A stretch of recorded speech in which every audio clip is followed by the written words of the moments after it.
उस वक्त का प्रवचन है बाबा का मंत्र चैतन्य। जब बाबा 1967 में इलाहाबाद KMP डिग्री कॉलेज में मंत्र चैतन्य के ऊपर जब बोल रहे थे तो 99% लोग सो रहे थे। कुछ समझ में नहीं आ रहा कि बाबा क्या बोल रहे हैं। इतना कॉम्प्लिकेटेड सब्जेक्ट, क्लास का यदि अगर आप लोगों को सही में आनंद लेना है तो माइंड में पूरा कंसंट्रेट करें। गुरु मंत्र लेकर के अगर ध्यान से सुनेंगे तो आज का विषय ऐसा है कि आपके जीवन में एक बहुत बड़ा परिवर्तन लाएगा। बाबा जब मंत्र चैतन्य के ऊपर जब बोल रहे थे तो उस वक्त 99% लोग सो रहे थे। 2 घंटा बाबा बोलते रहे। रात का समय था, क्योंकि बाबा जब जनरल दर्शन जब देते थे रात में तो अक्सर मध्य रात्रि में ही आते थे। जब संसार सो रहा होता है तो गुरु अपने शिष्यों को जगाने के लिए आते हैं। वही सहयोग रहा है। अक्सर हमें याद है कि अक्सर जब भी बाबा का रात्रि का जब प्रवचन होता था तो मध्य रात्रि में ही आते थे। अचानक DMC पंडाल में सब लोग सोए रहते थे। DSS के जवान आकर के विसी बजा बजा करके, ताली बजा बजा करके सबको जगाया करते थे। बोले बाबा आने वाले हैं, बाबा आ गए, बाबा आ गए। एक तरंग था उस समय, गुरु के लिए एक मन में जो आकर्षण था वो उस समय देखने को मिलता था, एक अलग वाइब्रेशन। तो बाबा जब इस विषय पे चर्चा कर रहे थे तो बाबा पूछे कि नींद आ रही है जी? तो सब लोगों ने एक साथ कहा जी बाबा। बोले विषय बड़ा कठिन है। बोले जी बाबा कुछ समझ में नहीं आ रहा है। तो बोले ठीक है, बाद में फिर इसके ऊपर चर्चा करूंगा। 2 साल तक, 3 साल तक बाबा इस विषय पर बोलते रहे। किसी को कुछ समझ में नहीं आया। 1970 में बाबा रांची में इसी विषय के ऊपर बोल रहे थे। तो अचानक बोलते बोलते बाबा बोले मंत्र चैतन्य का मतलब समझते हो? बोले नहीं बाबा। बोले मंत्र चैतन्य का मतलब होता है अपने इष्ट मंत्र के भाव को समझना, अपने इष्ट मंत्र के अर्थ को समझना। तो मार्गी लोग बोले रे बाबा जब इतनी बात कही थी तो इलाहाबाद में ही कर दिए होते। 3 साल से आप हम लोगों को इंतजार करवाए। तो बाबा बोले कि उस वक्त बोलता तो ये बात समझ में नहीं आती, लेकिन आज बोला तो सबको समझ में आ गई ना। तो सब लोग बोले जी बाबा। तो मंत्र चैतन्य जो विषय है आज का, जब मैं इसको पढ़ा तो मैं अवाक रह गया कि इतनी बड़ी बात को बाबा एक प्रवचन के माध्यम से बताना चाहते हैं कि इस मंत्र चैतन्य का हमारे जीवन में कितना बड़ा रोल है। अगर इस पर हम विचार करें तो समझ में आएगा। इससे पहले हम बात करते हैं कि मंत्र बनता कैसे है। इस सेमिनार के विषय में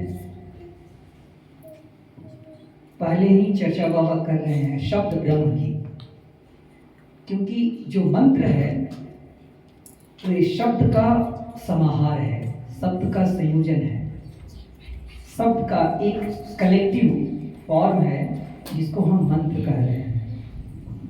तो ये जो मंत्र है इसका एक अपना वाइब्रेशन है। तो जितने शब्द हैं क्या सभी मंत्र हैं? यहाँ शब्द ब्रह्म की चर्चा बाबा करते करते बोल रहे हैं।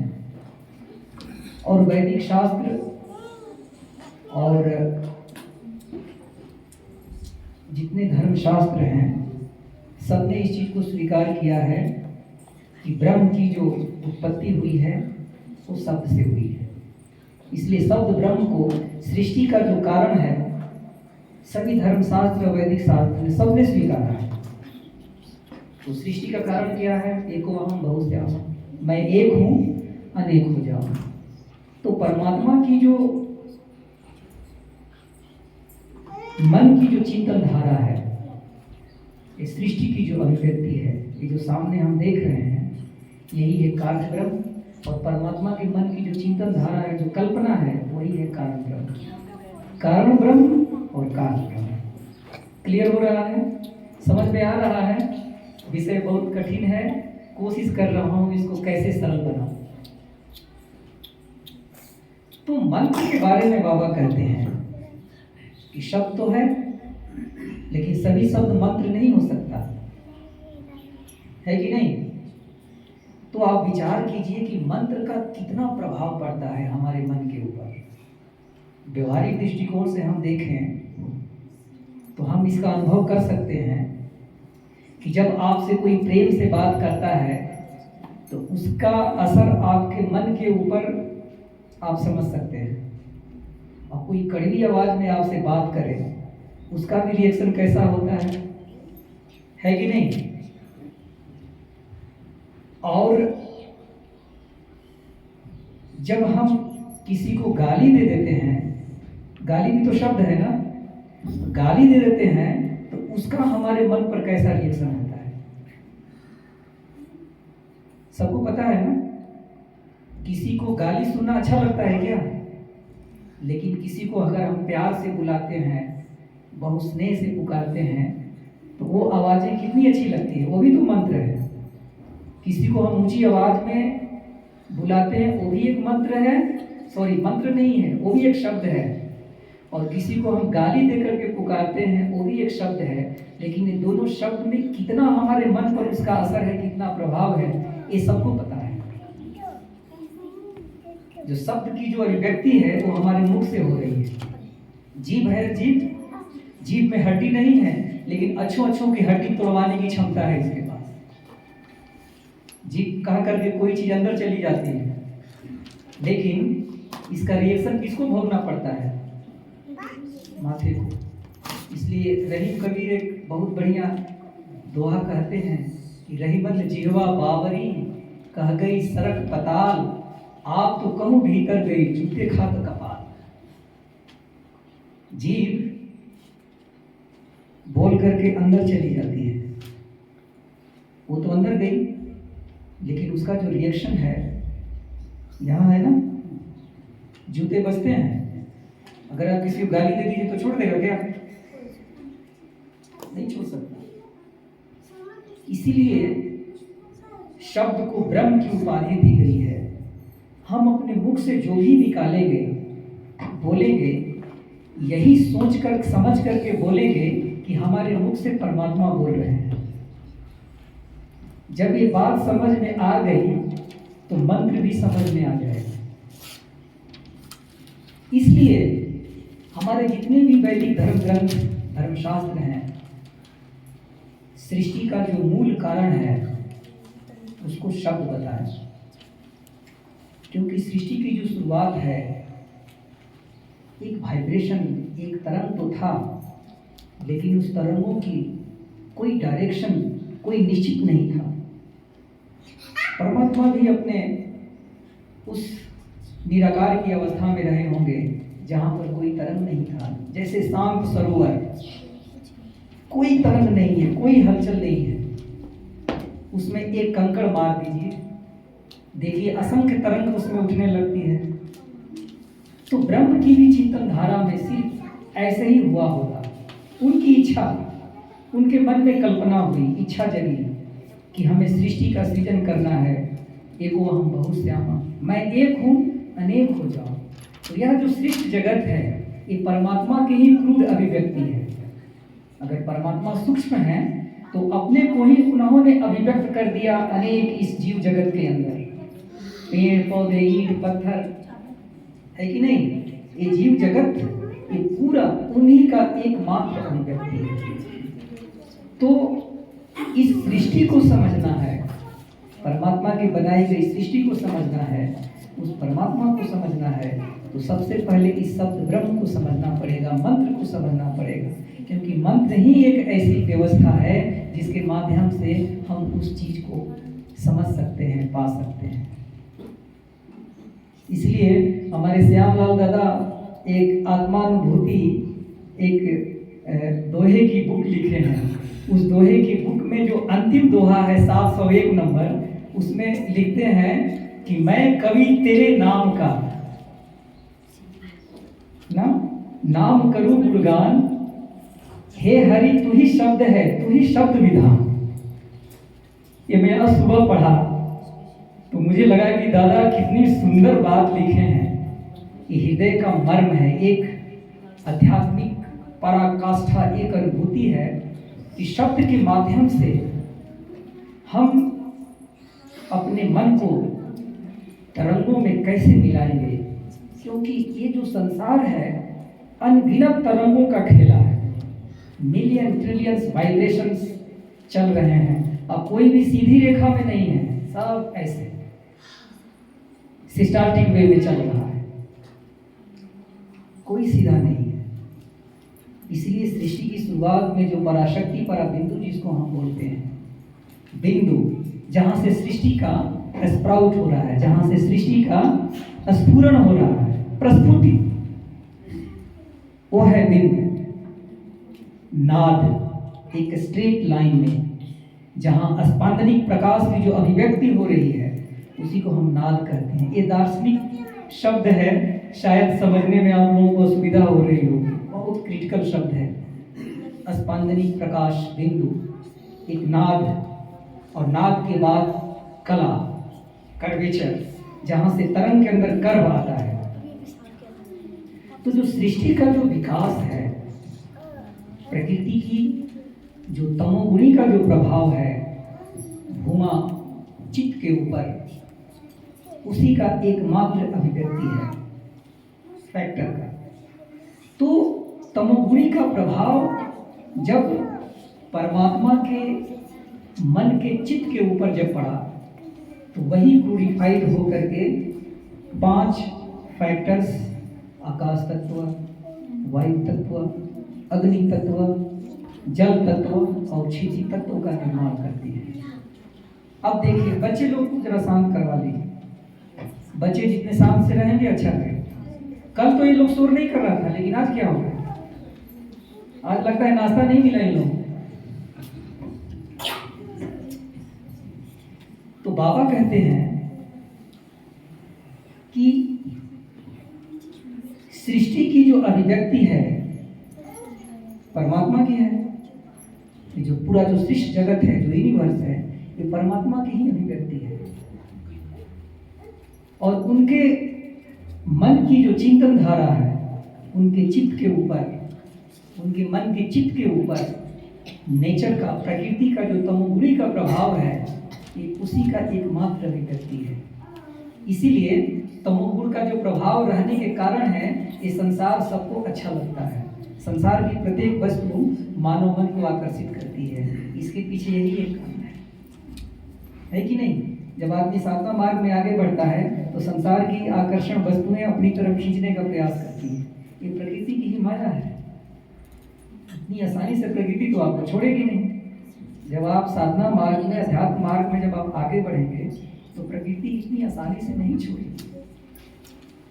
इसलिए कहा जाता है कि जब साधक जब साधना के मार्ग पे जब आगे बढ़ता है तो प्रकृति उसमें रुकावट पैदा करती है, विरोध पैदा करती है, क्योंकि उसका काम है विरोध करना, नेचर है, उसका स्वभाव है। लेकिन गुरु की कृपा से, उनकी आशीर्वाद से, अपने व्यक्तिगत जीवन में साधना के अभ्यास से साधक इस बंधन शक्ति को भी पार करके आगे बढ़ जाता है। लेकिन उनकी कृपा के बिना संभव नहीं है। भगवान कृष्ण भी गीता में अर्जुन को समझा रहे हैं कि देवी है सर्वमयी ममाया दुरतया मामेव ये प्रपतन्ते माया मेता तरंती थे। क्योंकि माया की जो शक्ति है इतनी शक्तिशालिनी है कि इसका अतिक्रमण करना इतना आसान नहीं है। बहुत शक्ति है इसके पास, अच्छे अच्छे को धूल चटा देती है ये माया। क्योंकि अर्जुन का गांडीव छूट गया इसी माया के कारण ही। मैं बोले किसको मारूंगा, सब तो हमारे अपने ही हैं, मैं तो युद्ध नहीं करूंगा। तब भगवान कृष्ण उनको डांट करके, समझा करके वो भी नहीं समझा तो गीता का उपदेश दे दिया, उससे भी नहीं समझा तो अपना विराट रूप दिखा दिया, है कि नहीं? तो माया का जो प्रभाव है हमारे मन के ऊपर इतना ज्यादा है कि इतनी आसानी से तो नहीं हटे। इसके लिए तो अपने मन को अंतर्मुखी जगत में ले जाना होगा, कठोर साधना करनी पड़ेगी, तपस्या करनी पड़ेगी, उसके बाद ही संभव है गुरु की कृपा और आशीर्वाद से, अन्यथा इतना आसान नहीं है। इसीलिए यह जो रास्ता है, इस रास्ते पर सब नहीं चल पाते हैं।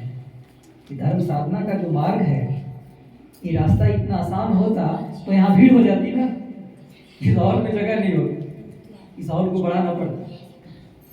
ये आसान नहीं है।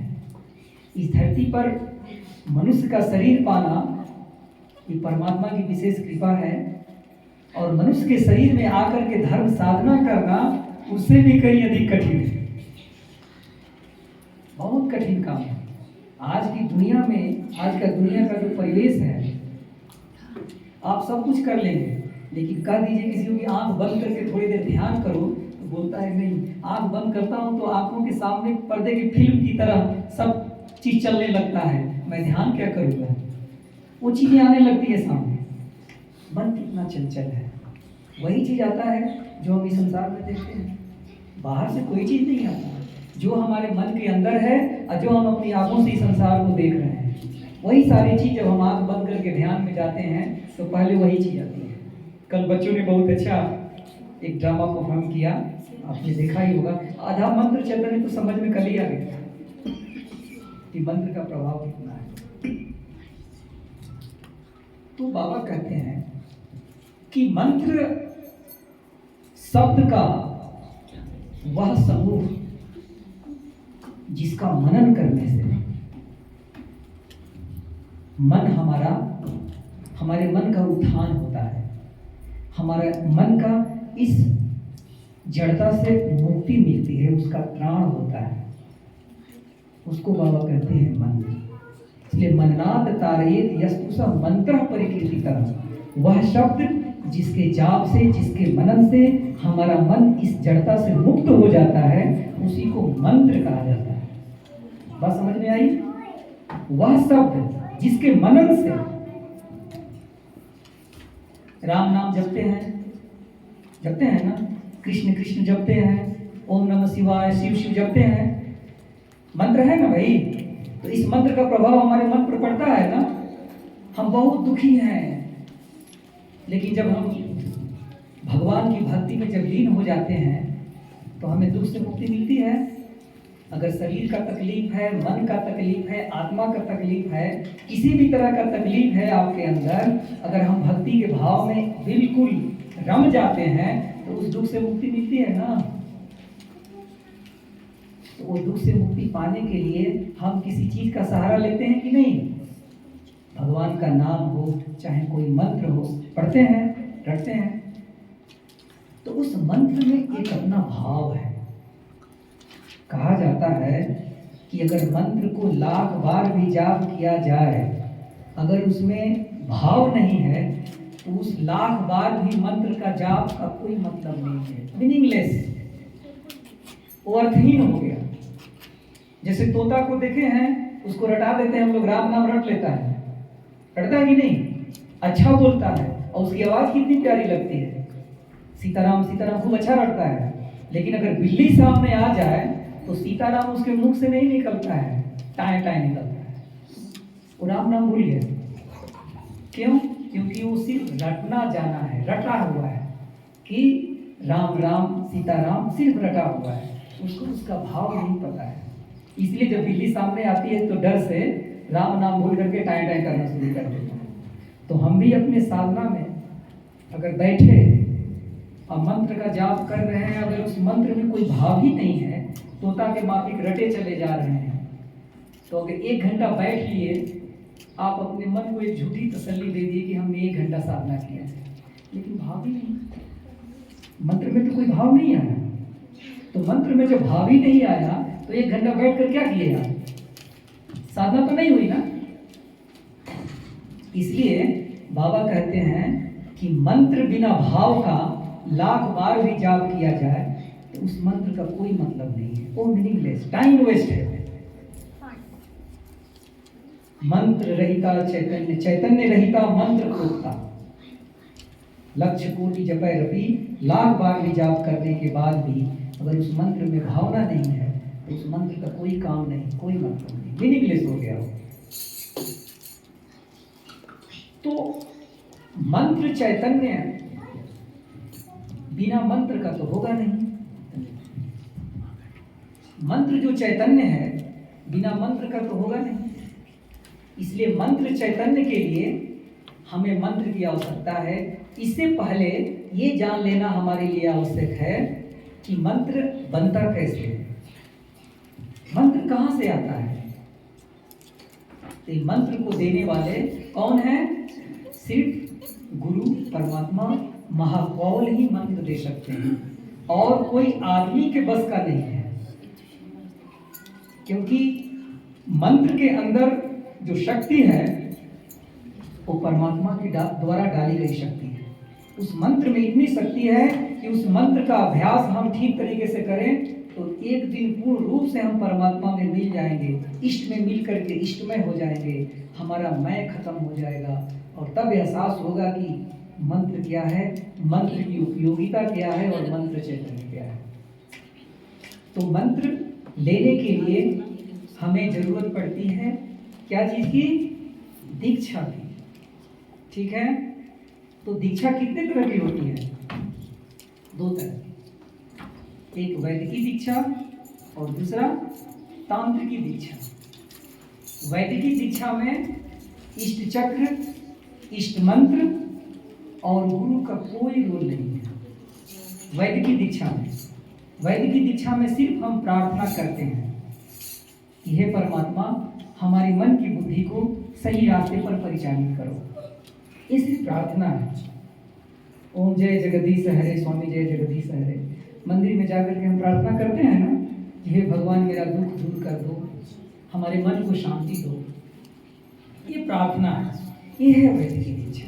वैदिकी दीक्षा है प्राइमरी स्कूल में बच्चे को हम अल्फाबेट सिखाते हैं कि नहीं?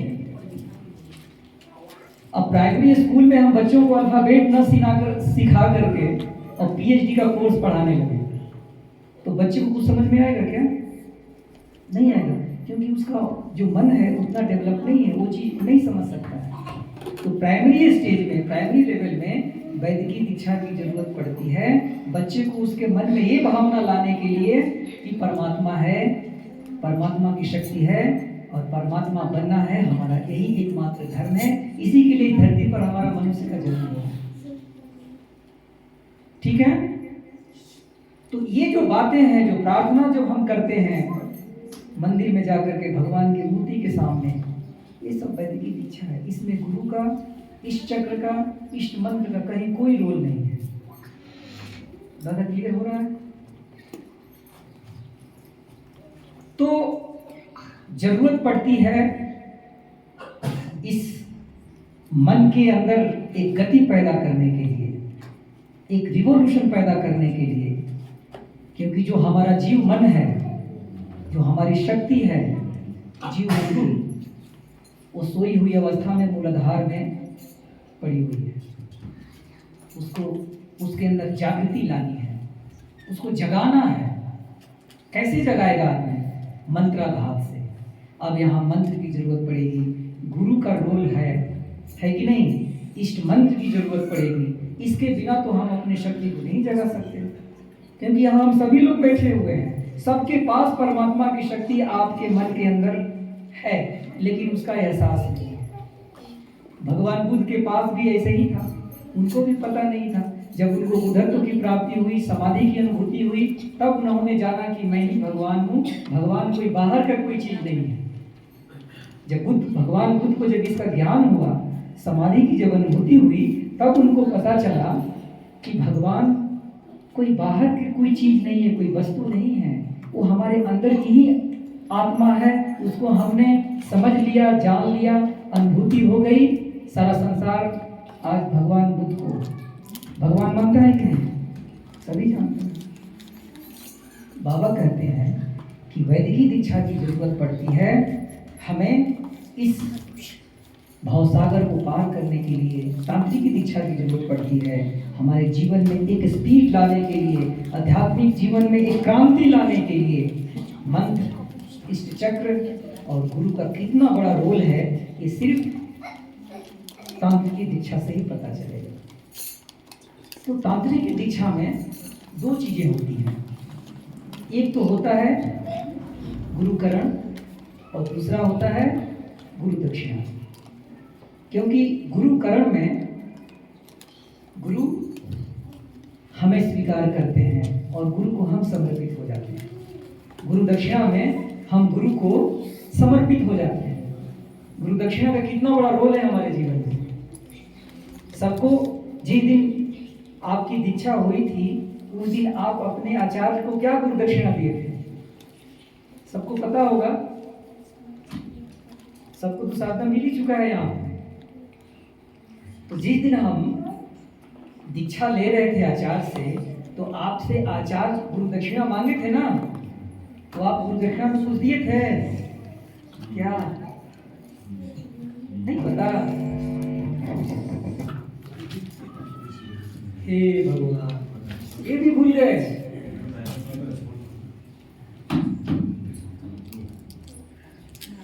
अगर गुरु दक्षिणा भूल गए तो फिर साधना कैसे होगी?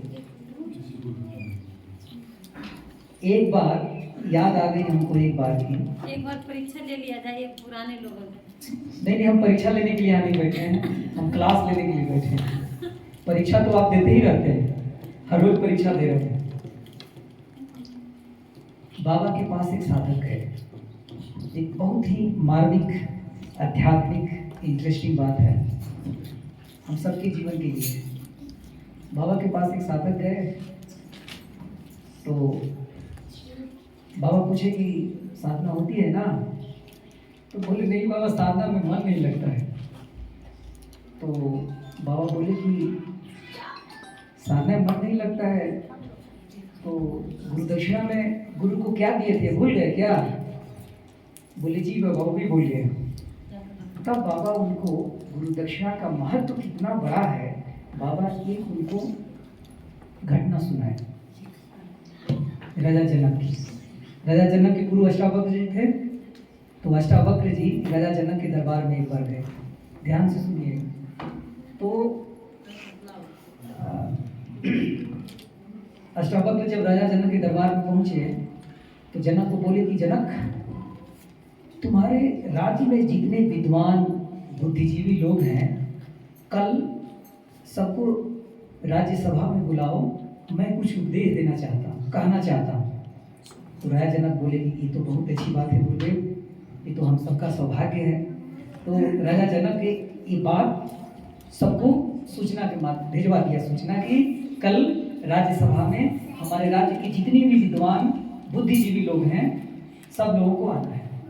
दूसरे दिन राज्यसभा में राज्य के जितने बड़े बड़े विद्वान थे, है ना, बुद्धिजीवी लोग थे, सब लोग सभा में आ गए। अष्टावक्र जी सभा में प्रवेश करते हैं। उनके टेढ़े मेढ़े शरीर को देख करके सबने ठहाका लगा के हंस दिया, जोर से इतना हंस दिया। अष्टावक्र जी को क्रोध आ गया।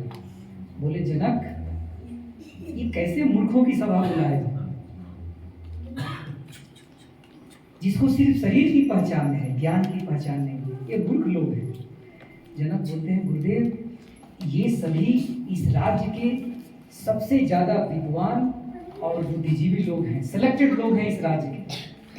तो जनक बोलते हैं, अष्टावक्र जी बोलते हैं कि नहीं नहीं, ये सब मूर्ख है, क्योंकि मूर्खों को सिर्फ शरीर की पहचान है, ज्ञान की पहचान नहीं, इसलिए इन सबको हटाओ, यहाँ कुछ भी नहीं बोलना है। राजा जनक सभी को बोलते कि गुरु को नाराज आप लोग कर दिए, तो गुरु कुछ नहीं बोलेंगे, अब आप लोग जाइए यहाँ से। सब लोग चले गए। तब राजा जनक को अष्टावक्र जी बोले कि आओ मेरे सामने बैठो और ध्यान करो। अष्टावक्र जी के कहने पर राजा जनक उनके सामने बैठ गए ध्यान करने के लिए। तो 2 मिनट आंख बंद किए, फिर आंखें खुल गई उनकी, और अष्टावक्र जी बोले क्या हुआ? तो जनक बोले कि गुरुदेव ध्यान में मन नहीं लगता। इतने में ही आप लोग देखे होंगे कि वैदिक ऋषि लोग के पास एक लोहे का इतना बड़ा चिमटा रहता है ना, ऐसे सपोर्ट लेकर के ऐसे ऐसे माला जपते रहते हैं, करते हैं ना। वही चिमटा उठाए अष्टावक्र जी और राजा जनक के माथे में खूब कस के बजा दिए और बोले कि हरामजादा बोलता है मन नहीं लगता ध्यान में, तुम्हारा मन कहाँ है? मन को तो तुमने उसी दिन गुरु दक्षिणा में हमें समर्पित किया था जिस दिन मैंने तुमको दीक्षा दी थी। इतना राजा जनक सुने और समाधि में चले गए, लंबे समय तक समाधि में बैठे रहे। बाबा उस साधक को समझाए, बोले समझ लिया कि गुरु दक्षिणा का कितना बड़ा महत्व है। जिस साधक की शपथ और गुरु दक्षिणा याद रहे उसकी साधना निरंतर चल रही है। इसलिए हम गुरु को क्या दिए हैं गुरु दक्षिणा में, इसे कभी भी नहीं भूलना है। शायद याद हो गया हो, याद हो गया। तो तांत्रिक दीक्षा के समय गुरुकरण और गुरु दक्षिणा ये दो काम होता है। क्योंकि गुरुकरण में गुरु आपको स्वीकार किया, गुरु का करण हो गया, गुरु करण हो गया, और गुरु दक्षिणा में हम गुरु के लिए समर्पित हो गए। इसलिए गुरु जो कहते हैं वो शिष्य को करना पड़ता है। इसलिए मंत्र मूलम गुरुवाक्य। आध्यात्मिक क्षेत्र में आगे बढ़ने के लिए ये 4 सोपान है ना। ये चारों सोपान में सबको याद रखना चाहिए। गुरु ने जो कह दिया वो हमारे लिए मंत्र है। गुरु की पूजा, गुरु के मुख से जो निकला वो मंत्र है हमारे लिए। हमको सतत पालन करना है, उसमें कहीं इफ बट नहीं करनी है।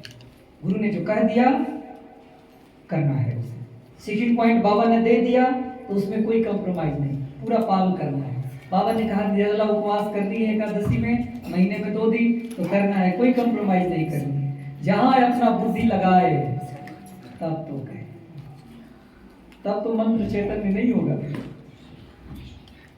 इसलिए जब दीक्षा होती है तो गुरुकरण और गुरु दक्षिणा तो हो गई। तो दीक्षा में 3 बात आती है हमें। पहला तो मंत्राघात, क्योंकि मंत्र चैतन्य इसी का विषय है। पहला है मंत्राघात।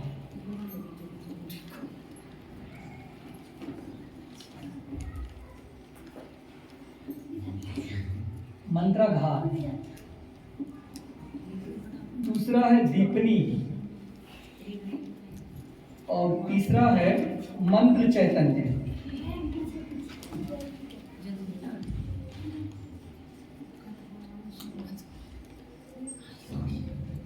दीपनी में भी 3 चीज है।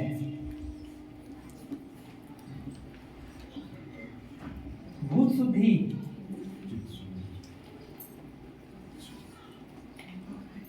आसन शुद्धि,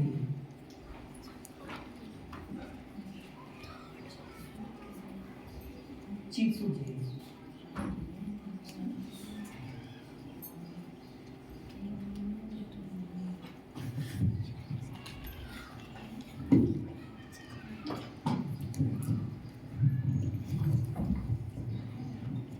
समझ गए? जब दीक्षा होती है ना तो आचार्य इसी 3 स्टेज से आपको ले जाते हैं। क्योंकि मंत्र चैतन्य अगर होना है तो इसके लिए ये जरूरी है ना।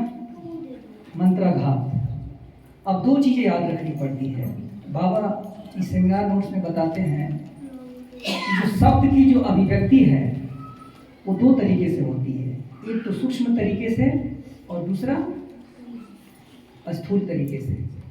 तो जब शब्द तरंगों का जब हमारे मन के ऊपर, शरीर के ऊपर जब इसका प्रभाव पड़ता है तो यही शब्द 6 स्टेज में गुजरता है।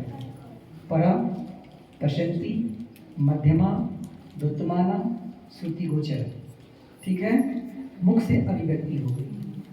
मुख से जब अभिव्यक्ति हो गई, यही शब्द तरंगे क्रूर फॉर्म में मूलाधार से चढ़ करके विशुद्ध मुख से बाहर निकलती है और यही शब्द को जब हम आध्यात्मिक तरंगों के माध्यम से मंत्राघात करके कुल कुंडलिनी शक्ति भी जब जगाते हैं, तो वही कुल कुंडलिनी शक्ति सुषुम्ना नाड़ी के सहारे कहाँ पहुँचती है? सहस्त्रार तक पहुँचती है। इसीलिए कहा जाता है कि हमारी जो शक्ति है जीव भाव में सोई हुई अवस्था में है। कहाँ है? मूलाधार चक्र। इसीलिए शास्त्र कहता है, तंत्र सार कहता है कि मूलाधारे बसे जीवा सहस्रारे सदाशिव, सहस्रारे बसेत शिवम सहस्रारे सदाशिव। सहस्रार में भगवान शिव रहते हैं यहाँ। इसलिए लोग कहते हैं ऊपर वाला। ऊपर वाला मतलब कोई आसमान में नहीं। बच्चे सुर क्यों कर रहे हैं? कल तो बड़े शांति से बैठे थे, आज अच्छा नहीं लग रहा है। लगता है इन लोगों का पेट खाली है, नाश्ता नहीं मिला ठीक से। तो सहस्रार में भगवान शिव का वास है। इसलिए लोग बोलचाल की भाषा में कहते हैं ना कि ऊपर वाला। ऊपर वाला मतलब आसमान नहीं, ऊपर वाला मतलब ये यहाँ भगवान शिव का वास है। लेकिन यही शक्ति जब हमारे मूलाधार में जब सोई हुई अवस्था में है, तो आपको एहसास नहीं है कि हम ही परमात्मा हैं, हम ही भगवान हैं, हम ही शिव हैं। ये पता ही नहीं है। जब दीक्षा होती है, जब आचार्य के माध्यम से आपके अंदर मंत्र की शक्ति मिलती है, माध्यम तो आचार्य होते हैं, लेकिन शक्ति तो हमारे गुरु का है। गुरु ही कर सकते हैं काम। आचार्य एक माध्यम होते हैं, आप तक उनकी बात को पहुंचाने का एक जरिया है, एक माध्यम है आचार्य। तो मूलाधार में जो शक्ति है, किसकी शक्ति है? जीव भाव की शक्ति है। वो शक्ति शिव की शक्ति है, लेकिन सोई हुई अवस्था में, इसलिए हमको पता नहीं। उसी शक्ति के ऊपर, उसी मूलाधार के ऊपर, कुल कुंडलिनी शक्ति के ऊपर जब हम मंत्र का घात करते हैं, जब आचार्य के माध्यम से बताया गया जो हमारा इष्ट मंत्र है, जब उसका जब हम आघात करते हैं, मंत्राघात से वह कुंडलिनी शक्ति जागृत होती है। जब जागृत होती है तो वही शब्द सूक्ष्म तरंगों के माध्यम से हमारे सुषुम्ना नाड़ी के सहारे ऊपर उठती है और सहस्त्रार तक पहुंचती है। हम आनंद अनुभूति की, समाधि की अनुभूति करते हैं। हमें एहसास होता है कि मैं ही शिव हूँ, शिवोहम शिवोहम, होता है ना। तो इसको वहां तक पहुंचाने के लिए हमें क्या करना है? मंत्राघात। जब इष्ट मंत्र आपको आचार्य के माध्यम से मिल गया, तब अब उसका उपयोग तो करना पड़ेगा। मंत्राघात तो करना पड़ेगा ना। लोहा खूब गर्म है और उसको तुरंत ले आकर के पानी में डुबा दीजिए तो क्या होगा? जितना मेहनत करके उसको गर्म किए थे तो सब बेकार चला गया ना। और लोहा गर्म है और उसके ऊपर हैमरिंग करना शुरू कर दीजिए तो क्या होगा? लोहा कैसा हो जाएगा? फैल जाएगा ना लोहा। तो जितनी हैमरिंग होगी लोहा उतना ही फैलता जाएगा, है कि नहीं? तो जो मंत्राघात है वो हैमरिंग है। हथौड़ा मार रहे हैं, हथौड़ा चला रहे हैं उसके ऊपर। किसके ऊपर? कुल कुंडलिनी के ऊपर चला रहे हैं हथौड़ा मंत्राघात के माध्यम से। अच्छा, वही कुल कुंडलिनी जब मंत्राघात के माध्यम से जब जग करके जब ऊपर धनात्मक वेग से जब ऊपर उठती है, कहाँ जाती है? सहस्रार तक जाती है। लेकिन कहने में बड़ा अच्छा लग रहा है, आपको सुनने में भी बड़ा अच्छा लग रहा है, लेकिन जब यही कुल कुंडलिनी शक्ति जब व्यवहारिक रूप में जब मूलाधार में सोई हुई अवस्था है, शरीर हमारा सुषुम्ना मलयुक्त है, साफ नहीं है, भोजन हमारा ठीक नहीं है, हमारी दिनचर्या ठीक नहीं है, तो वह कुल कुंडलिनी जगेगी तो जाएगी कहाँ? आगे का तो रास्ता जाम है। आगे का रास्ता यदि आपकी सुषुम्ना जाम है, आगे पाइप क्लियर नहीं है, तो पानी कैसे जाएगा? जाएगा? नहीं जाएगा। 20 मंजिले छत के ऊपर आपको पानी चढ़ाना है, नीचे से कितना भी प्रेशर दे रहे हैं, और ऊपर जा करके 1 मंजिले के ऊपर जा करके पाइप जाम हो गया है, तो 20वीं मंजिले पर पानी पहुंचेगा?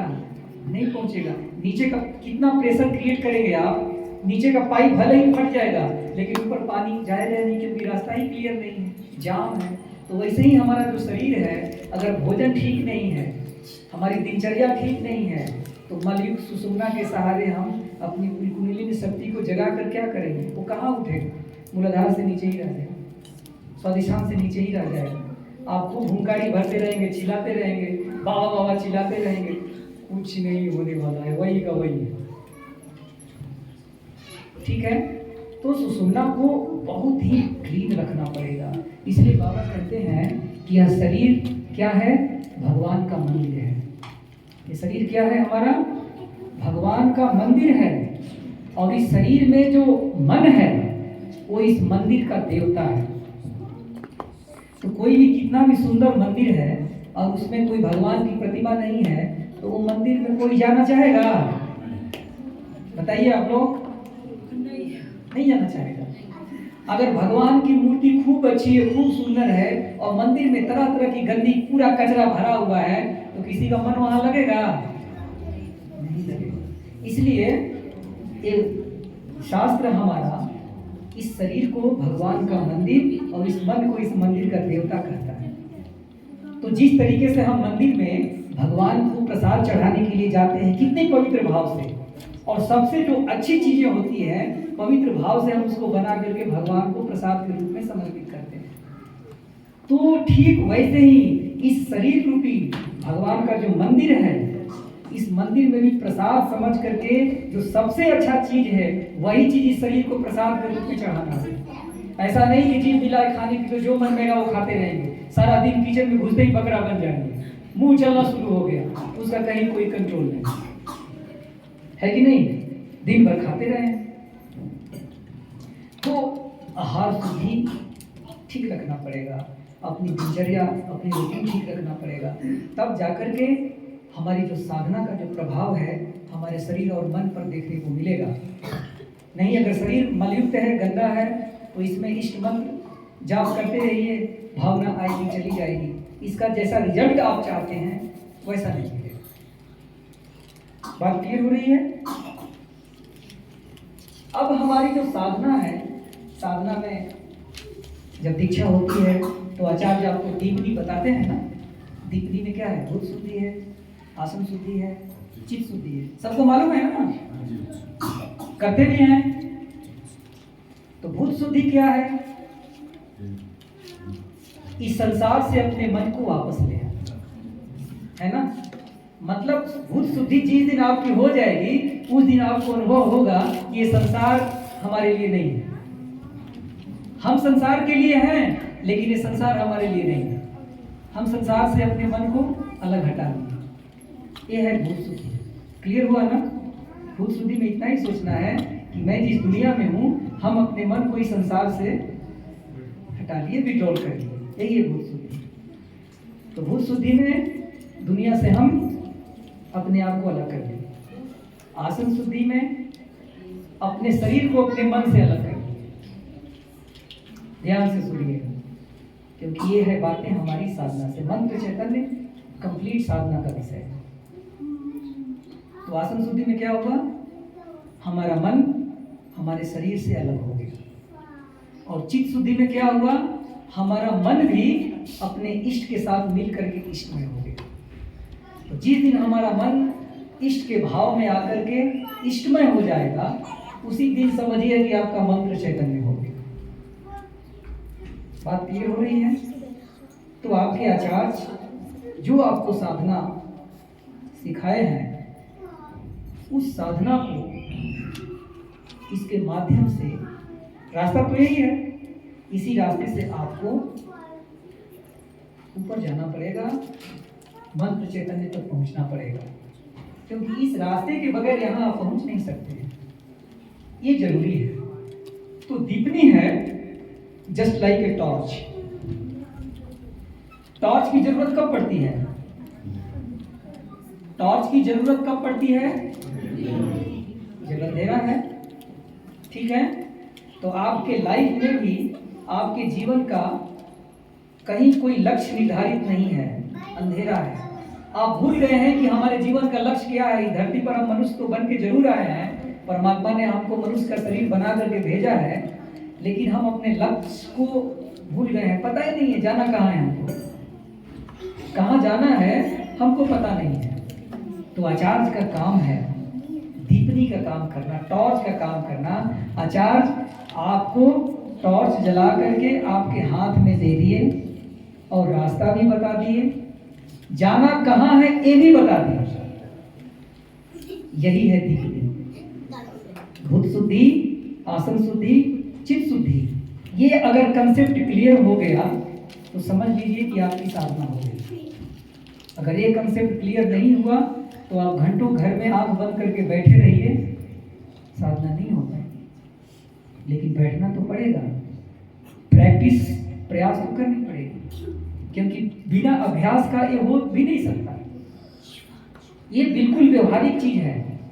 किचन में जाकर के आप बैठ करके सोचते रहेंगे कि चावल दाल पक जाए, सब्जी पक जाए, तो अपने से तो नहीं पकेगा, आपको तो पकाना पड़ेगा। क्या ऐसा है क्या? आप लोग कभी किचन के सामने दरवाजे पर बैठ करके और मन ही मन माला जपते रहिए कि दाल पक जा, भात पक जा, सब्जी पक जा, तो पक के आ जाएगा क्या?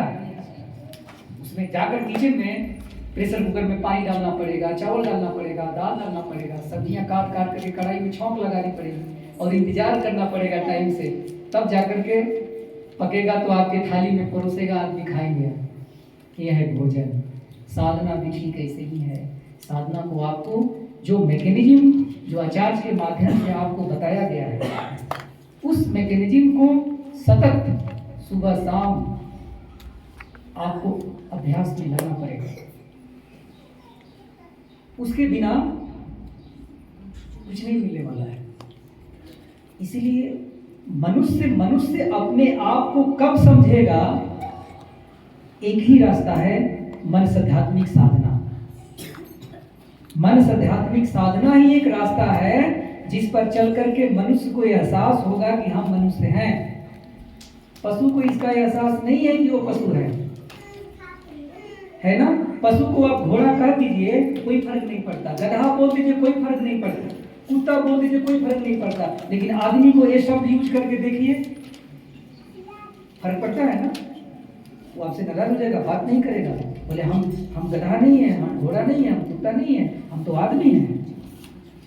उसको एहसास है आदमी होने का, लेकिन घोड़े को एहसास नहीं है। घोड़े के सामने घोड़ा कह दीजिए, उसको कोई फर्क नहीं पड़ेगा। गधा के सामने गधा बोल दीजिए, उसको कोई फर्क नहीं पड़ेगा, क्योंकि उसको पता ही नहीं कि वो गधा है। लेकिन हम लोगों को मालूम है कि हम लोग आदमी हैं, हम लोग वो चीज नहीं है। तो इसका एहसास यदि कराना है ना, तो हमें इसी रास्ते से गुजरना होगा। दूसरा कोई रास्ता नहीं है। याद रखिएगा, आनंद मार्ग की साधना की जो विशेषता है, इसी तीन को लेकर के है। ये तीन चीज आनंद मार्ग की साधना को छोड़ करके इस धरती पर किसी के पास नहीं है। आनंद मार्ग की साधना की जो विशेषता है, इसी तीन को लेकर के है। और ये विशेषता आपको दुनिया के किसी भी कोने में चले जाइए, साधना के नाम पर लोग आपको मूर्ख बना सकते हैं, बेवकूफ बना सकते हैं, लेकिन ये तीन चीज नहीं बताएंगे, क्योंकि है ही नहीं उसके पास। ये सिर्फ आनंद मार्ग सिखाता है। ये सिर्फ आनंद मार्ग के पास ही है कि हमें हमारी आध्यात्मिक उन्नति कैसे करनी है, हमें अपने जीव भाव को सहस्रार में, शिवत्व में कैसे मिलानी है। ये बात सिर्फ आनंद मार्ग कहता है। क्लियर हो रही है बात? ये सिर्फ आनंद मार्ग कहता है, क्योंकि ये तीन साधना की जो विशेषताएं हैं, ये तीन विशेषताएं सिर्फ आनंद मार्ग के पास है, बाकी किसी के पास नहीं है। साधना के नाम पर लोग बहुत तरह तरह के हथकंडे अपनाते हैं और अपने अपने संस्कार के अनुरूप, जैसा जिसका संस्कार है, किसी को अच्छा लगता है रख गया, लेकिन जिसका जो संस्कार है, अगर आध्यात्मिक प्यूरिटी है उसके अंदर, तो कहीं ना कहीं से ये चीज़ें उस तक पहुंच जाती है। भूलते भटकते आदमी आ ही जाता है। एक बड़ी पुरानी बात है, बाबा उन दिनों कोलकाता में रहा करते थे, तो बाबा आचार्य लोगों को बोलते थे कि देखो, जो आचार्य का काम है सिर्फ आचार्य ही कर सकता है। बच्चे लोग शोर नहीं करें प्लीज। जो आचार्य का काम है सिर्फ आचार्य ही कर सकता है, दूसरा कोई नहीं कर सकता। तो आचार्य का पहला धर्म, पहला काम क्या है? दीक्षा दान। तो दीक्षा दान देने का जो काम है सिर्फ आचार्य ही कर सकते हैं ना, कि आप कर सकते हैं? यदि आप आचार्य हैं तो आचार्य कर सकते हैं, लेकिन आचार्य नहीं है तो दुनिया का और जो काम है वो आप कर लेंगे, आचार्य भी कर लेंगे, है कि नहीं। लेकिन जो दीक्षा का जो काम है वो आचार्य को छोड़ करके और तो कोई नहीं कर सकता। इसलिए आचार्य का पहला काम है, पहला धर्म है दीक्षा दान देना। दीक्षा दान आचार्य का पहला कर्तव्य है। तो बाबा एक आचार्य के ऊपर डेमोन्स्ट्रेशन दे रहे थे, बोले कि आचार्य का काम आचार्य करेगा, इसलिए तुम्हारे जीवन में जब भी दीक्षा का मौका मिलेगा चूकना मत, पहला हर दुनिया का सब काम छोड़ करके दीक्षा देना। कभी कभी होता है कि हम लोग की लाइफ में बहुत व्यस्तता होती है, बोलते आज नहीं कल आइए, कल नहीं। जिस आदमी का मन तैयार है दीक्षा लेने के लिए, उसी वक्त कितनी भी व्यस्तता हो हर काम छोड़ करके उसको दीक्षा दे देनी चाहिए। क्या पता कल उसका मन वैसा रहेगा कि नहीं रहेगा, क्योंकि मन तो हमेशा बदलते रहता है ना। इसलिए बाबा उन आचार्य को बोले कि आज से तुम्हारे जीवन का एक ही संकल्प होगा, जब भी मौका मिलेगा दीक्षा देने की बात जब आएगी तो दुनिया का सारा काम छोड़ करके पहले दीक्षा दोगे, बाद में जो महत्वपूर्ण काम आएगा। तो आचार्य जी अपना टूर प्रोग्राम बनाए और फील्ड में निकल गए। एक दिन रेलवे प्लेटफॉर्म पे खड़े थे और अचानक कोई आदमी आया, 25-30 साल के लगभग उम्र का, आया, बोले दादाजी हमको दीक्षा दे दीजिए। तो बाबा की बात उनके मन में हमेशा चल रही थी कि दीक्षा देना है, दीक्षा देना है, दीक्षा देना है। तो वो दादा बोले ठीक है चलो दे दूंगा, लेकिन यहाँ तो नहीं दे सकता ना, कोई और जगह बताओ। बोले दादाजी मेरा घर नज़दीक ही है, वहीं चल के ले लेते हैं दीक्षा। बोले चलो। दादा आगे का सारा प्लान पोस्टपोन करके चले गए उस व्यक्ति के घर। पहले उसको व्यापक शौच कराए, फिर यम नियम की बात समझाए और दीक्षा उसको दे दी। जैसे ही उसको इष्ट मंत्र देते हैं, वो व्यक्ति एक ही बार इष्ट मंत्र का जाप किया और समाधि में चला गया। एक बार इष्ट मंत्र का जाप किया और समाधि में चला गया।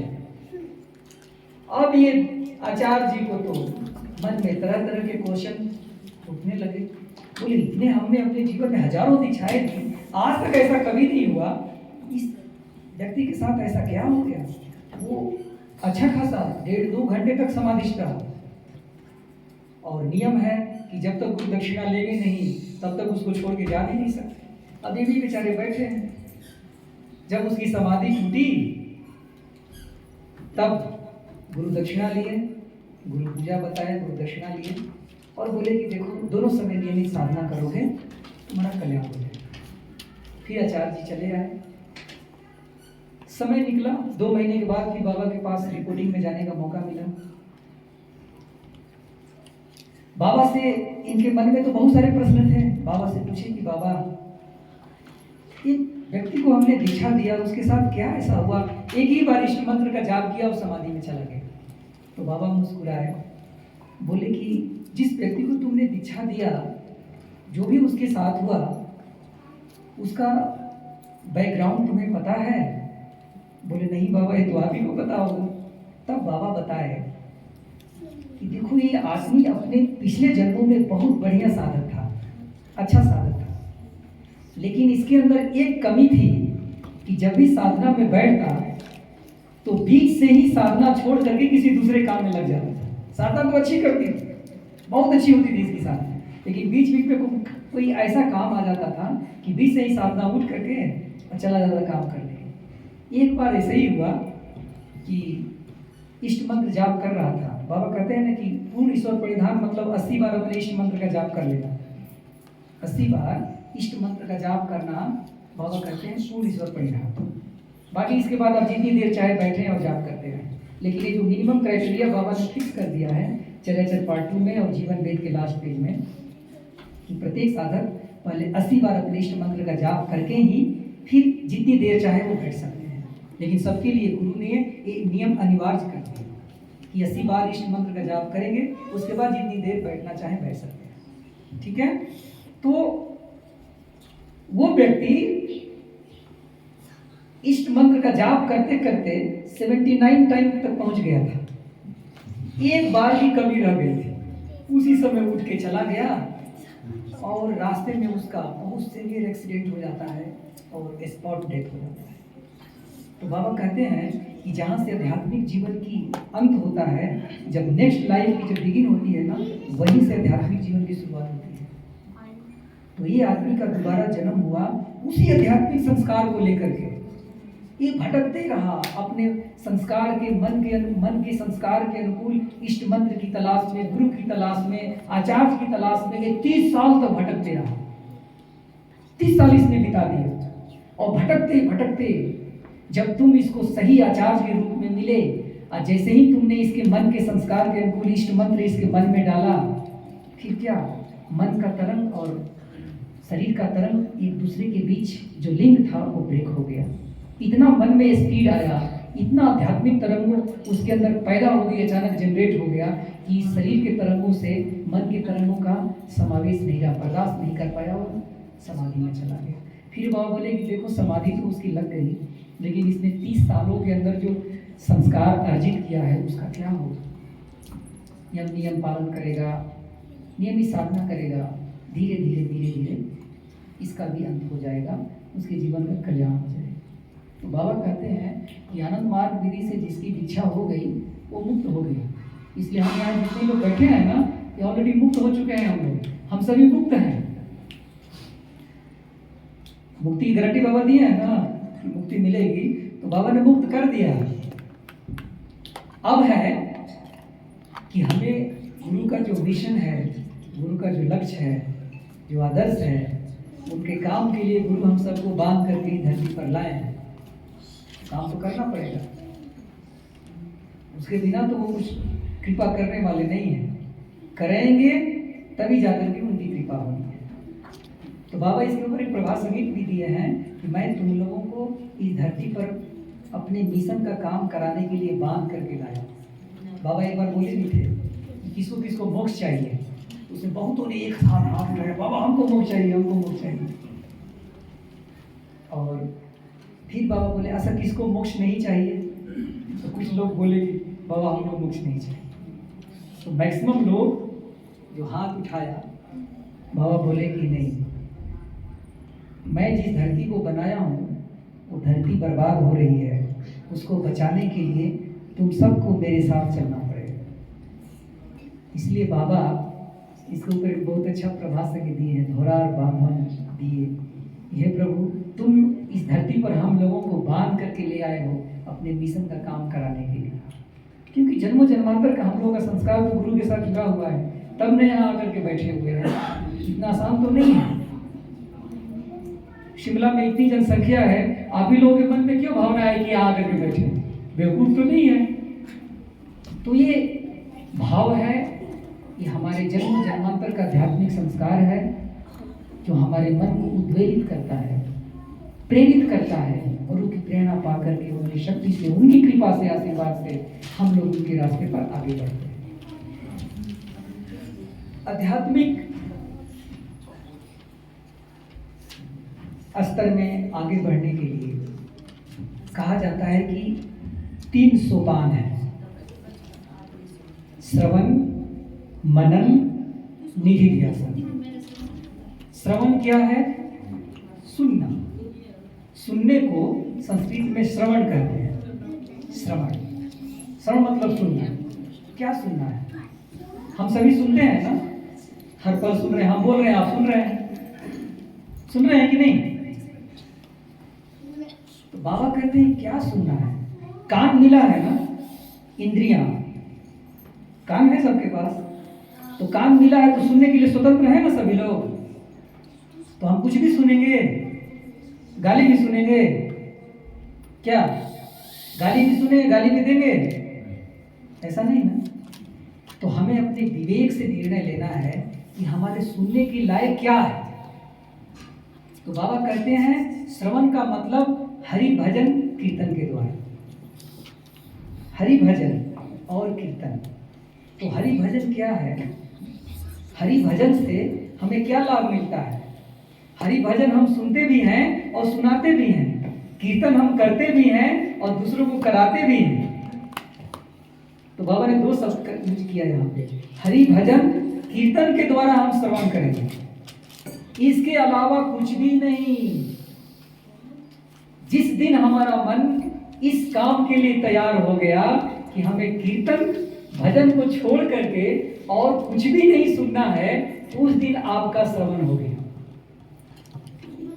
सुबह से शाम तक आप देख लीजिए, आपकी मन के अंदर कानों में इस मंत्र की भाव गूंज रहा है। आप अभ्यास कीजिए, थोड़ा सा माइंड को फोकस कीजिए, इष्ट मंत्र की भाव आपके कानों में गूंज रही है। स्पिरिट यही है, आई एम दैट। शाम को आप साधना में बैठेंगे, बिना शुद्धि की साधना आपकी हो जाएगी। आप इसका प्रयोग करके देख लीजिए, कोई शुद्धि की जरूरत नहीं पड़ेगी। पद्मासन में बैठेंगे, मन ऑटोमेटिक इस चक्र में चला जाएगा।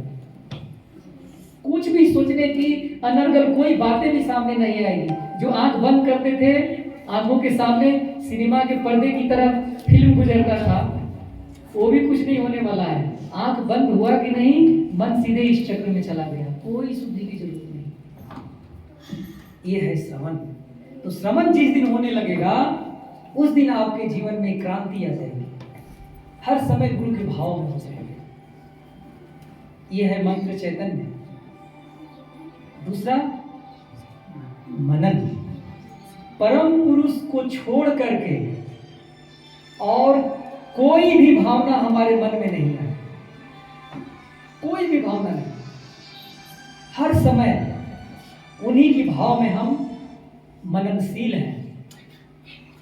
हर समय खाते पीते सोते बैठते उठते, जीवन के प्रत्येक काम करते समय हमारा एक ही मन के अंदर भाव है, सिर्फ हमारा इष्ट, हमारा गुरु।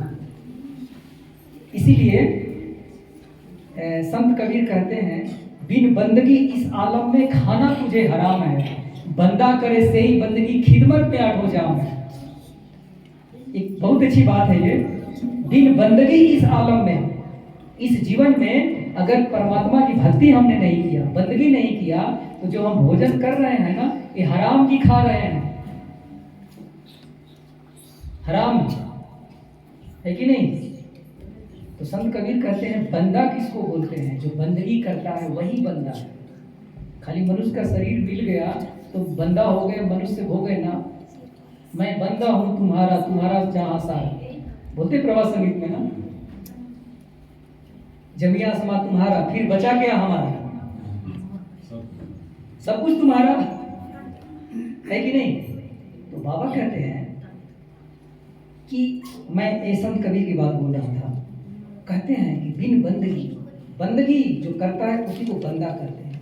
बंदगी का मतलब फॉर्मेलिटी नहीं कि आपको एक मैकेनिज्म मिल गया साधना का, बैठ गए फटाफट फटाफट गुरु पूजा कर लिए, भोजन कर लिए ना। बंदगी का मतलब जीवन का वो हर पल, आपकी श्वासें चल रही हैं, आपके श्वास में आपका इष्ट बसे हुए हैं। आपकी एक भी सांस आपके बिना, इष्ट मंत्र के भाव के बिना आप नहीं ले रहे हैं। जिस दिन ये भाव आपके मन में आ गया, उसी दिन आप बंदगी, बंदा कहलाएंगे। तो भगवान संत कबीर कहते हैं, बिन बंदगी इस आलम में खाना तुझे हराम है, बंदा करे से ही बंदगी। जब कोई बंदा इस तरह की बंदगी करेगा तो खिदमत में आठों जाम है। आठों जाम मतलब आठों तरह की जो ऐश्वर्य शक्तियां हैं, ऐश्वर्य शक्ति अवर्ड पावर है ना, अरिमा महिमा लघिमा ऐसित्व वसित्व प्राप्ति प्रकाम में अंतर्यामित्व, ये जो 8 तरह की जो शक्तियां हैं परमात्मा की, अंतर्यामित्व, ये सब आपकी चरण चूमेगा, आपका चरण पखारेगा, आपको समाज एक देवता के रूप में उपाधि देगा, पूजा करेगा। जिस दिन ऐसी बंदगी आपके जीवन में हो जाए, उस दिन मंत्र चैतन्य का अनुभव होगा। क्लियर हो रहा है? कुछ लोग सो भी रहे हैं, तो सोएंगे तो बाबा एक जगह बात बोले हैं। क्या बोले हैं? याद है ना? मैं सुना दूं। एक बार जब भगवान राम जी का जब वनवास हो गया, तो वनवास के समय लक्ष्मण जी संकल्प लिए थे कि मैं इनकी, जब तक जंगल में रहेंगे, इनकी सुरक्षा का दायित्व तो हमारे ऊपर है, इसलिए मैं सोऊंगा नहीं, 14 साल तक मैं जगे रहूंगा। तो रात के समय में निद्रा देवी आ गई, तो लक्ष्मण जी धनुष और बाण लेकर के दौड़ पड़े निद्रा देवी के ऊपर चलाने के लिए। तो निद्रा देवी बोलती हैं, कैसे सूरवीर हैं आप, आप एक औरत के ऊपर धनुष बाण चलाने जा रहे हैं। तो लक्ष्मण जी बोले कि तुम्हें पता है कि मैं अभी अपने भैया की सिक्योरिटी में हूँ और 14 साल तक तुम्हें नहीं आना है। तो बोला ठीक है, नहीं आऊँगी। तो मैं कब आऊँ? बोले 14 साल के बाद आऊँगा। तो निद्रा देवी 14 साल तक लक्ष्मण जी के पास नहीं है। जब 14 साल के बाद जब राज्याभिषेक होने लगा भगवान राम जी का, तो लक्ष्मण जी बगल में होकर के ऐसे चामर चला रहे थे। उसी समय निद्रा देवी पूरी फोर्स के साथ उनके आंखों पर आ गई और चामर चलाते चलाते लक्ष्मण जी वहीं गिर गए। तो निद्रा देवी को गुस्सा आया कि तुम्हें अकल नहीं है, तो देखने नहीं है कि हमारे भाई का राज्याभिषेक हो रहा है, इस वक्त मैं सोऊंगा तो लोग क्या कहेंगे। तो बोले मैं, आप ही तो बोले थे कि 14 साल के बाद आना, तो मैं तो आ गई, अब मैं जाऊंगी कहाँ? तो बोले एक काम करो, धर्म सभा में जहाँ अधार्मिक लोग बैठ के सो रहे हैं ना, उनकी आंख पे जाके बैठ जाए। इसलिए सोना नहीं है, सोने का मतलब समझ गए। तो आगे बढ़ते हैं, अभी टाइम है 15 मिनट। बाबा कहते हैं कि जब हम मनन के माध्यम से उस आध्यात्मिकता की उस चरम स्थिति तक पहुंचने का अभ्यास करते हैं, तो इसके नीचे का एक और स्टेज आता है। वो क्या है? निधि ध्यासन। निधि ध्यासन में आपको यही सोचना है कि हर समय हमारा गुरु हमारे गुरु चक्र में विराजमान है, क्योंकि ध्यान तो गुरु का ही करना है। अपने मन की समस्त वृत्तियों को, समस्त भावों को गुरु के चरणों में ला करके उड़ेल दिया, समर्पित कर दिया, उनको छोड़ करके और कोई भाव नहीं, कोई पिक्चर नहीं हमारे मानस पटल पे आना चाहिए। यही हमारे गुरु मंत्र का स्पिरिट है।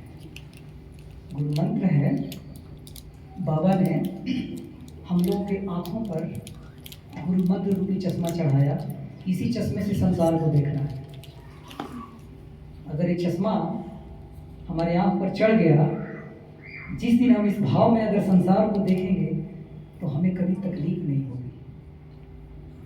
बाबा ने जो भी हम लोगों के जीवन में साधना दिया, सब प्राचीन काल से साधना चलती आ रही है। भगवान शिव के समय से बाबा इस धरती पर आकर के दो ही नया चीज दिया, साइंस ऑफ गुरु मंत्र और साइंस ऑफ ध्यान। ये साधना भगवान शिव के समय भी नहीं है। बाबा ने दो चीज आकर के जोड़ दिया, क्योंकि आज का जो जीवन शैली है लोगों का, इतना बिजी लाइफ है कि अगर हमारे पास कम भी टाइम है तो हम गुरु ध्यान गुरु मंत्र के माध्यम से कभी कभी उस स्पीड को मेंटेन कर लेते हैं। इसका ये मतलब नहीं कि हम साधना छोड़ देंगे, लेकिन इस चीज को हमें सभी को समझना है कि ये गुरु मंत्र का जो स्पीड है यही है कि इस संसार के प्रत्येक वस्तु में हमारा सिर्फ गुरु ही दिखना चाहिए, इसको छोड़ करके और कुछ भी नहीं। आप इसको अप्लाई करके देखिएगा, आपका मन कितना पवित्र करता है। एक पुरानी बात है, एक आध्यात्मिक। एक आदमी गाय पाला और पहाड़ के ऊपर रहता था। खूब बरसात हुई, हरी हरी घास पहाड़ के ऊपर निकला, गाय को खूब घास खिलाता, गाय खूब दूध देती और उसी गाय के दूध को बेच करके जो पैसे आते थे उस आदमी के परिवार का खर्चा चलता था। समय निकलता गया, टाइम तो कभी एक जैसा नहीं रहता है ना। जब ठंडी का दिन आया तो पहाड़ के चारों तरफ बर्फ जम गए, घास कहीं भी नहीं है कि नहीं। अब गाय को सूखा भूसा खाने की आदत है। सूखा भूसा वो आदमी डाले तो गाय खाए क्या, सूंघे तक नहीं उसको। धीरे धीरे गाय का स्वास्थ्य बिगड़ गया। एक दिन ऐसी गाय बीमार पड़ गई कि दूध देना भी बंद कर दिया। उसकी स्थिति ऐसी हो गई कि अब मरे तब मरे। ये आदमी बहुत परेशान, क्योंकि उसी गाय की वजह से उसका घर चलता था। बहुत परेशान हो गया, मेंटली काफी डिस्टर्ब हो गया। बड़े बड़े जितने भी वेटरनरी के डॉक्टर थे उसके पास गया, जाकर के अपनी समस्या बताया, लेकिन कहीं से कोई प्रॉपर इलाज नहीं मिला और गाय की हालत दिन प्रतिदिन बिगड़ती चली जा रही है। एक दिन निराश होकर के अब इसको लगा कि अब गाय मर जाएगी। अब गाय के मरने का मतलब उसका पूरा परिवार तबाह हो जाएगा। एक दिन अपने घर के चौखटे, चौखटा समझते हैं, दरवाजे के चौखटा, वहीं बैठा था और उसके सामने से एक गली गुजरती थी। उसी गली से कोई संत महात्मा जा रहे थे। तो संत महात्मा के ऊपर जैसे ही उसकी दृष्टि पड़ी, उसके मन में एक उम्मीद जगी कि हो सकता है कि ये संत महात्मा के पास मेरे समस्या का समाधान मिल जाए। तो जाकर के वो आदमी संत महात्मा के सामने प्रार्थना किया कि मैं बहुत परेशान हूँ। तो संत ने उसकी परेशानी को सुना, बोला कि देखो ये कोई बहुत बड़ी परेशानी नहीं है, तुम एक काम करो, अपने गाय के आंख के नाप का एक हरा चश्मा बनवाओ और अपने गाय के आंख पर वो चश्मा बांध करके नीचे सूखा भूसा रख देना, तुम्हारे समस्या का समाधान हो जाएगा। अब ये आदमी तो बहुत खुश, क्योंकि इतने दिनों से वो परेशान था। ये दौड़े दौड़े आया, अपने गाय के आंख का नाप लिया, बाजार गया, जा करके दौड़ करके एक हरा चश्मा ले आया, गाय के आंख पर बांधा और नीचे सूखा भूसा रख दिया। गाय के आंख पर हरा चश्मा बनते ही वही सूखा भूसा घास नजर आने लगा, हरी घास। वो गाय खाने लगी धीरे धीरे, उसका धीरे धीरे हेल्थ ठीक हो गया, फिर दूध देना भी शुरू कर दी। कहानी तो खत्म, लेकिन इसकी शिक्षा क्या मिली? दृष्टि का ही दोष था ना। हरा चश्मा पहनते ही वो दृष्टि बदल गई उसकी। इसलिए कहते हैं ना, जैसी दृष्टि वैसी सृष्टि। आज हम लोगों की दृष्टि ठीक नहीं है, इसके चलते हमारे जीवन में इतनी निराशा है। बाबा ने इसी दृष्टि को ठीक करने के लिए गुरु मंत्र रूपी चश्मा हमारे आंखों पर चढ़ा दिया है। इसी चश्मा से हमें इस संसार को देखनी है। पहली शिक्षा तो इस कहानी से ये मिली। दूसरी शिक्षा, ये जो हमारा जो जीवन शैली जो जिस ढंग से आज हम जी रहे हैं, हम लोग यही समझते हैं कि अरे साधना करेंगे, अभी लंबी जिंदगी बची है, बुढ़ापा आने दो तो साधना करेंगे। बुढ़ापे में साधना नहीं होती है। साधना करने के लिए जो हमारा जीवन का जो उपयुक्त समय है, सुटेबल जो टाइम है, ये 55 से लेकर के 40 साल तक। 40 के बाद में शरीर धीरे धीरे धीरे धीरे दूर होना शुरू हो जाता है, फिर साधना नहीं हो पाती है। इसलिए आज लोग समझते हैं कि पूरा संसार में है, मस्ती करेंगे, एंजॉय करेंगे, पूरा संसार ही हरी घास नजर आती है, खूब मस्ती करो। लेकिन यही शरीर जब धीरे धीरे भोग करते करते जब नष्ट हो जाता है, शरीर की इंद्रियां शक्ति कमजोर हो जाती है, मन चंचल हो जाता है, फिर ध्यान में मन नहीं लगता है। ये विडंबना है। देखिए आप, जब हमारा शरीर बिल्कुल ठीक है तो मन हमारा इतना चंचल है कि साधना में बैठना नहीं चाहता। और जब तैयार हुआ साधना के लायक, तो शरीर रुग्ण हो गया, शरीर नहीं बैठना चाहता है। तो हम साधना करेंगे कब? मनुष्य का शरीर ही मिला है इसी काम के लिए। बाबा सुभाषित चर्याचर्य पार्ट 2 में लिखते हैं कि मनुष्य का जीवन साधना के लिए, पशु का जीवन भोग के लिए। तो हम मनुष्य का शरीर इस धरती पर आए हैं मनुष्य का जीवन लेकर के, और साधना नहीं करेंगे तो मनुष्य होना कोई हमारे लिए सौभाग्य की बात तो नहीं होगी। इसलिए आनंद मार्ग ही एक ऐसा ऑर्गेनाइजेशन है जहाँ साधना के ऊपर सबसे ज़्यादा प्रायोरिटी देता है।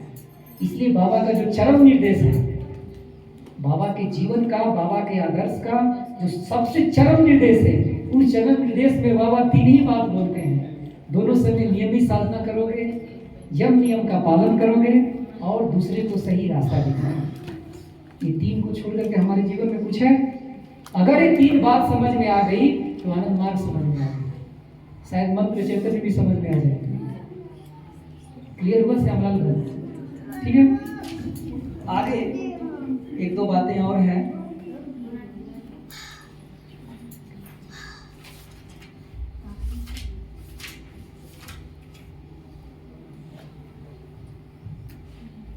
तब इस मंत्र चैतन्य को समझने के लिए भक्ति की आवश्यकता पड़ती है। बिना भक्ति का यह संभव नहीं है, बिना समर्पण का यह संभव नहीं है। इसके लिए हमारे जीवन में शरणागति आनी चाहिए। शरणागति के बिना ये कभी भी समझ नहीं पाएंगे कि ये मंत्र चैतन्य है क्या चीज़। क्योंकि मंत्र चैतन्य का मतलब ही है कंप्लीट समर्पण, अपने इष्ट के साथ मिल करके एक हो जाना। तो ये तो तभी संभव होगा जब हमारे जीवन में वैसा आत्मविश्वास, अटूट समर्पण और भक्ति आएगी हमारे मन। ठीक वही हाल द्रौपदी के साथ। जब द्रौपदी का जब वस्त्र हरण होने लगा तो उसको बहुत विश्वास था कि हमारे 5 महावीर, 5 सूरपति हैं, ये हमारी रक्षा करेंगे। लेकिन एक एक करके कोई भी साथ नहीं दिया।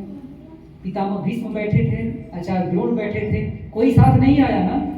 तब इन्होंने एक अपना हाथ उठा करके, एक हाथ से अपने साड़ी को संभालते हुए भगवान को पुकारा कि भगवान आओ और हमारी लाज बचाओ। तो भी भगवान नहीं आए। देखिए, तब तक भगवान नहीं आए जब दोनों हाथ उसने ऊपर उठा करके बोल दिया कि ये इज्जत तुम्हारी है, चाहे इसे लुटा दो चाहे बचाओ, अब ये तुम जानो। तब परमात्मा को दौड़े दौड़े आना पड़ा कृष्ण को। तो ऐसा समर्पण, ऐसी भावना हमारे जीवन में आएगी। इसीलिए कहा है भक्ति भगवतो सेवा, भक्ति प्रेम स्वरूपिणी, भक्तिरानंद रूपाच भक्ति भक्त से जीवन। भक्ति भक्त का जीवन है। जैसे मछली का जीवन क्या है? पानी। वैसे ही भक्ति भक्त का जीवन है। अगर भक्त को भक्ति से अलग कर दीजिए तो जैसे मछली पानी के बिना तड़प तड़प के मर जाती है, भक्त वैसे ही तड़प तड़प करके अपना जान दे दे। इसलिए शरणागति आनी है, इसके बिना हमारा कभी भी मंत्र चैतन्य नहीं हो सकता। इसके मंत्र चैतन्य हम सबके जीवन में लाना है। तो गुरु का जो बताया गया आदर्श है, गुरु का बताया गया जो सिस्टम है, जो मिशन है, अटूट विश्वास के साथ, समर्पण के साथ हमें आगे बढ़ना होगा, चलना होगा। तभी गुरु की कृपा होगी, तभी उनकी भक्ति मिलेगी।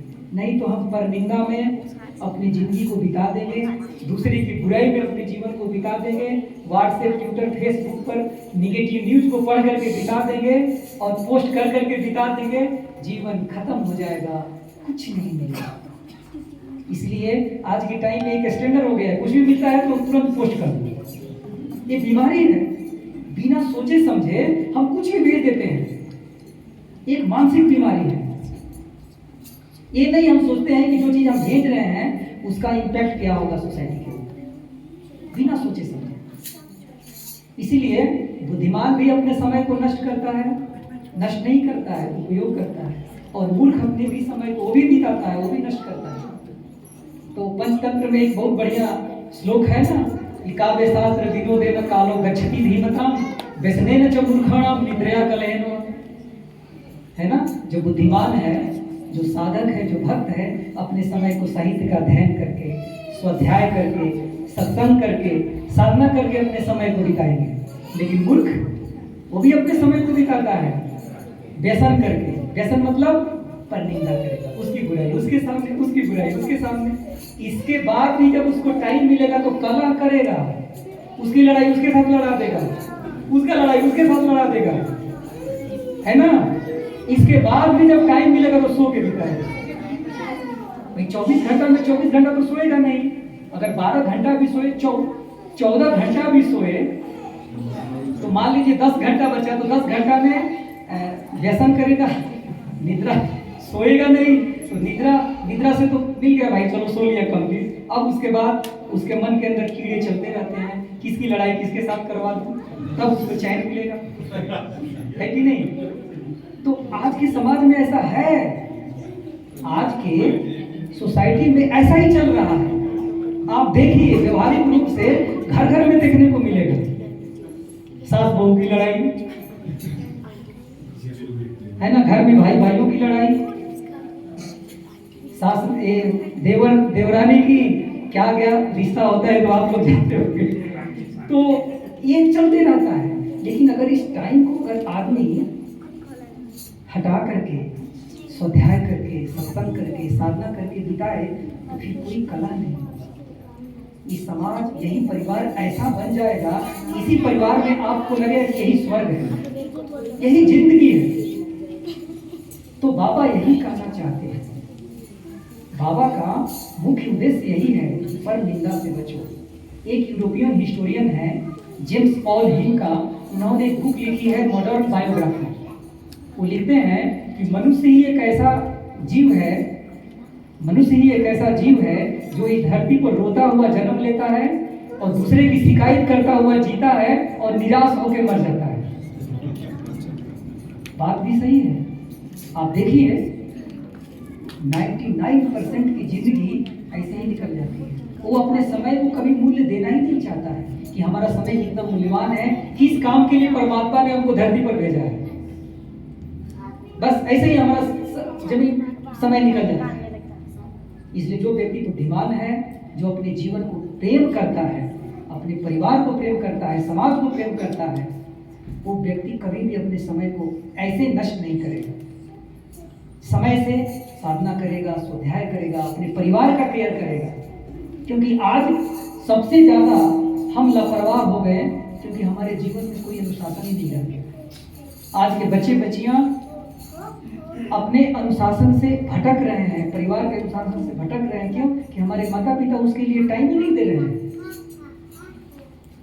ये ऐसा टाइम है कि आपको लव एंड केयर, सुपरविजन, ठीक है, उसको तरीके से अगर आप टाइम नहीं देंगे, भरपूर टाइम नहीं देंगे, तो आपका बच्चा आपके हाथ से निकल जाएगा।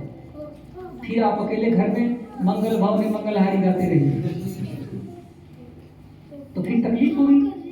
जब बुढ़ापा आएगा तो वही बच्चे आपकी बात नहीं सुनेंगे, तब आप रोएंगे कि दादाजी बच्चे हमारी बात नहीं सुनते। कैसे सुनेंगे? आपने बनाया नहीं, आपने उसको आनंद मार्ग का आदर्श उसके जीवन में लाने का प्रयास ही नहीं किया, आनंद मार्ग का संस्कार उसके अंदर डाला ही नहीं आपने। ये बहुत जरूरी है। बाबा इस धरती पर सद्विप्र समाज बनाने के लिए आए हैं, तो बाबा ने उसकी व्यवस्था भी ली। बाबा ने कहा कि बचपन से ही माता पिता अपने बच्चों को पद्मासन में बैठना सिखाएंगे, ब्रह्म का चिंतन करना सिखाएंगे। ये माता पिता का पहला दायित्व है, उसको आदर्श के रास्ते से जोड़ेंगे। देखिए ध्रुव 5 साल का था और जब साधना में बैठते थे तो बड़े बड़े ऋषि महर्षि आकर के उनके सामने घुटने टेक देते थे और लोग देते थे कि बच्चा इतनी कम उम्र में इतना साधना करने की क्या जरूरत है, अभी तो खेलने कूदने की जिंदगी है, एंजॉय करो अभी। तो कहते थे क्या पता कल के दिन हमारे जीवन में बुढ़ापा आएगा कि नहीं, जवानी आएगी कि नहीं, इसलिए हमारा मन अभी लग गया भगवत प्राप्ति में, तो अभी हम बैठ गए। इसलिए बाबा कहते हैं कौमार आचरित।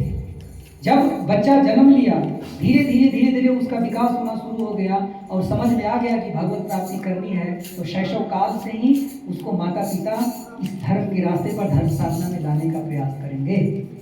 क्योंकि बचपन में जो आपने संस्कार डाल दिया, वही संस्कार टाइम टू टाइम स्प्राउट होगा और उसका जीवन में आध्यात्मिकता आएगी, वही एक दिन समाज का एसेट बनेगा। वो आपको कभी रोने नहीं देगा।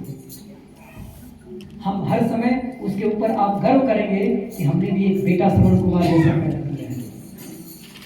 तो आध्यात्मिकता हमारे जीवन को एक सही जीवन शैली, एक सही दिनचर्या के माध्यम से हमारे जीवन के लक्ष्य तक पहुंचाने में मदद करता है। बाबा का यह जो आदर्श है, बाबा का यह जो डिस्कोर्स है, ये ऐसे ही नहीं है। इसको आप डीपली पढ़ेंगे तो आपको समझ में आएगा कि मंत्र चैतन्य का रोल हमारे जीवन में कितना बड़ा है। यही जीवन है। जिस दिन ये बातें समझ में आ जाएगी, आपके जीवन से सारा कलह खत्म हो जाएगा। तब आपको अनुभूति, आपको विश्वास होगा कि लाइफ तो यही है, ऐसे ढंग से जीना है। तो चैप्टर पर जितना हमने समझा, सरल भाषा में आप लोगों को समझाने का प्रयास किया, और मैं उम्मीद करता हूँ कि बाबा की कृपा आप सबके ऊपर ऐसे ही बनी रहे और आप सबकी साधना निरंतर अबाध गति से विदाउट स्पीड ब्रेकर आगे बढ़ती रहे। अपनी साधना में जो भी आचार्य आपको बताए हैं, बीच बीच में अगर जरा सा भी कोई कंट्रोवर्सी क्रिएट हो, साधना में कन्फ्यूजन हो, तो अपने आचार्य से संपर्क करें, उसको ठीक से रिवाइज कर लिया करें और नियमित साधना में बैठिए। थोड़ा टाइम दिया कीजिए। सुबह का टाइम बहुत शांत रहता है, 4 बजे जग गए, बढ़िया से व्यापक सोच करके थोड़ा 1 घंटा आराम से बैठ गए। देखिए सुबह की जब लंबी साधना हो जाती है, तो उस लंबी साधना से पूरा दिन बॉडी और माइंड चार्ज रहता है। एक अलग स्पिरिचुअल एनर्जी हमारे माइंड बॉडी के अंदर घूमते रहता है और आपके अंदर एक ऐसी अनुभूति, एक ऐसा एहसास होता रहेगा कि कितना हमको अच्छा लगता है। एक इंटरनल हैप्पीनेस आपकी लाइफ में रहेगी, आप एहसास करेंगे। तो आज का क्लास को मैं यही विराम दे रहा हूँ। आप सभी को धन्यवाद। धीरे धीरे को बुलाइए, आगे का क्या कार्यक्रम। तो इतनी सारी बातें हुई, अगर कोई प्रश्न है तो आप पूछ सकते हैं, क्योंकि बीच में किसी ने कहीं कोई टोका नहीं। कोई प्रश्न हो तो करें।